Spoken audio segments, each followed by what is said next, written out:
자신의 과거의 아픈 상처를 이기기 위해서는 용서해야 합니다. 상처를 품고 용서하지 않으면 오히려 자신이 망가지게 되어 있습니다. 요셉의 인생은 형들 때문에 산산조각 났습니다. 어린 나이에 너무나 가혹한 시련을 겪었습니다. 그러나 그의 인생은 그것으로 끝나지 않았습니다.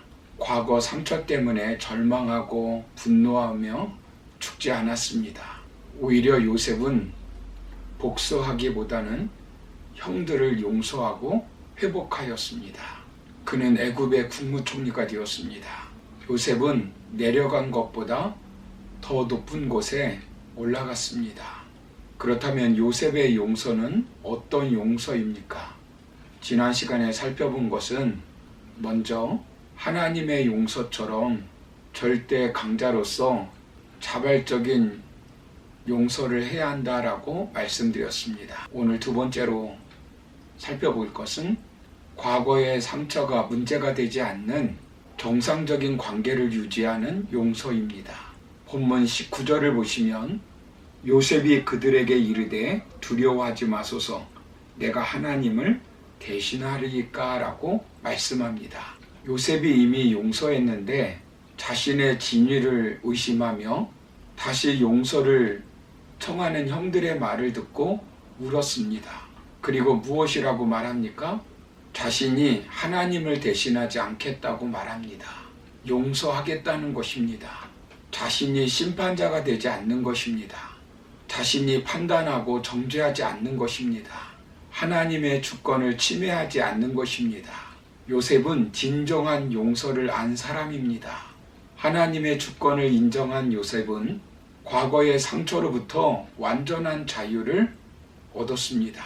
본문 21절을 보시면 당신들은 두려워하지 마소서 내가 당신들과 당신들의 자녀를 기르리이다 하고 그들을 간곡한 말로 위로하였더라 라고 말씀합니다. 요셉은 형들과 그의 자녀들을 기르겠다는 것입니다. 어떻게 이것이 가능했을까요? 요셉은 그들을 용서하였기 때문입니다. 이것이 용서의 마감입니다. 과거의 노예가 되는 것이 아니라 그런 사건이 있었음에도 불구하고 정상적인 관계를 가지며 오히려 더 좋은 관계를 가지는 것입니다. 미움의 대상이 아니라 사랑의 대상으로 원수까지 사랑하는 사랑을 실천하는 것입니다. 여기까지 가야 진정한 용서가 될 수 있습니다. 우리가 용서하지 않으면 육신적으로 많은 어려움을 겪게 됩니다. 미국의 암 전문의 칼 사이먼트 박사는 말기암 환자 앨런을 치유했다고 합니다. 그녀는 어린 시절 마음의 상처를 준 어머니를 용서하지 않았다고 합니다. 오히려 그 어머니를 평생 원망하면서 살았답니다. 그녀의 분노의 감정은 몸의 병을 키웠답니다. 그러나 어머니를 용서하니까 거의 감정을 표현하지 않고 극심한 우울증을 겪었던 그녀는 차츰 밝은 모습으로 바뀌었다고 합니다. 평생 경험하지 못했던 활력을 되찾았고 당연히 건강도 빠르게 호전되어 1년이 지난 후 그녀는 완전히 건강이 회복되었다고 합니다. 20여 년간 용서를 연구한 미국의 로버트 엘라이트 교수는 우울증에 시달리는 사람, 이혼 위기에 처한 부부, 암 환자, 심장 질환자 등 다양한 사람들을 연구한 결과 용서를 실천한 사람들이 우울증에서 벗어났고 병세가 호전되어 마음의 평화를 얻는 극적인 변화를 보였다고 합니다. 또한 마약 중독자들을 연구한 결과에서도 용서하는 법을 배우고 실천한 사람들이 기존 치료만 받는 사람들보다 분노, 우울증, 걱정이 줄고 자부심이 높아져 재활 치료에 도움을 주는 것으로 나타났다고 합니다. 영혼과 마음과 몸이 건강하기를 원하면 과거의 상처에 분노하지 말고 용서하며 살아야 합니다. 죽으면 살리라라고 하는 안희숙 씨의 책을 보면 어느 한 미국의 교포 이야기가 나옵니다.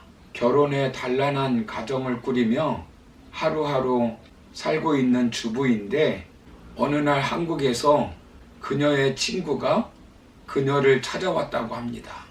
우선 당장 갈 곳이 없었기 때문에 임시로 그녀의 집에서 같이 살게 되었다고 합니다. 그런데 그녀의 친구가 남편을 가로채 버렸습니다. 평범했던 그녀가 어느 날 아픈 상처를 갖게 되었습니다. 그녀는 남편을 빼앗기고 무작정 집을 나와 갈 곳이 없었다고 합니다. 그런데 어느 친절한 미국 남자의 도움을 받아 그의 집에 거하게 되었고 사랑하게 되어 그의 청혼을 받아들여 백만장자의 부인이 되었다고 합니다. 그 후 그녀의 전 남편과 그녀의 남편을 가로챘던 그녀의 친구는 어느 날 자동차 사고를 당하여 두 사람 다 전신마비의 불구자가 되었다고 합니다. 그녀의 전 남편은 아무도 그를 돌보아 줄 사람이 없어서 한국의 친지들이 데려갔는데 그녀의 친구를 버린 채였다고 합니다. 이 사실을 알고 그녀가 친구를 데려다가 돌보아 주었다고 합니다.